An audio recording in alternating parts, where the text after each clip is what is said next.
Surat municipal કોર્પોરેશનની ચૂંટણી છે અને આપણે જોઈ રહ્યા છીએ તમે જે ચૂંટેલા કોર્પોરેટરો છે એમને જે ફાળવવામાં આવેલો ફંડ છે એમાંથી એમણે એ ફંડનો ઉપયોગ ક્યાં ક્યાં કેટલો કર્યો છે એ વોર્ડ નંબર 30 એટલે કે કંસાળ, સચિન, ઊન અને આહવા આ વિસ્તારના કોર્પોરેટર રીનાબેન અજીતભાઈ રાજપૂત એવો જ્યારે ચૂંટાઈ આવ્યા હતા ત્યારે તેમણે જણાવ્યું હતું કે તેઓ 8 ધોરણ પાસ છે, તેમના પર કોઈ ગુનાહિત કેસ નથી અને એમની પાસે આશરે 29 લાખથી વધુની સંપત્તિ છે.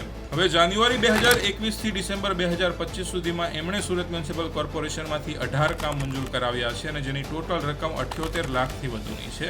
હવે આજે 18 કામ મંજૂર થયા છે એમાંથી 4 કામ રોડ સંબંધિત મંજૂર કરાયા છે જેની રકમ 19 લાખથી વધુની છે. પાણી સંબંધિત એક પણ કામ મંજૂર કરાવાયું નથી. સ્ટ્રીટ લાઇટના 7 કામ મંજૂર કરાવાયા છે જેની રકમ 18 લાખથી વધુની છે. ડ્રેનેજ લાઇનનું એક પણ કામ મંજૂર કરાવાયું નથી. આરોગ્યને સંબંધિત એક કામ મંજૂર કરાવાયું છે જેની રકમ 5 લાખથી વધુની છે. શાળા સંબંધિત 3 કામ મંજૂર કરાવાયા છે જેની રકમ 28 લાખથી વધુની છે અને બાકડા ફાળવવાના 3 કામ મંજૂર કરાવાયા છે જેની રકમ 6 લાખથી વધુની છે.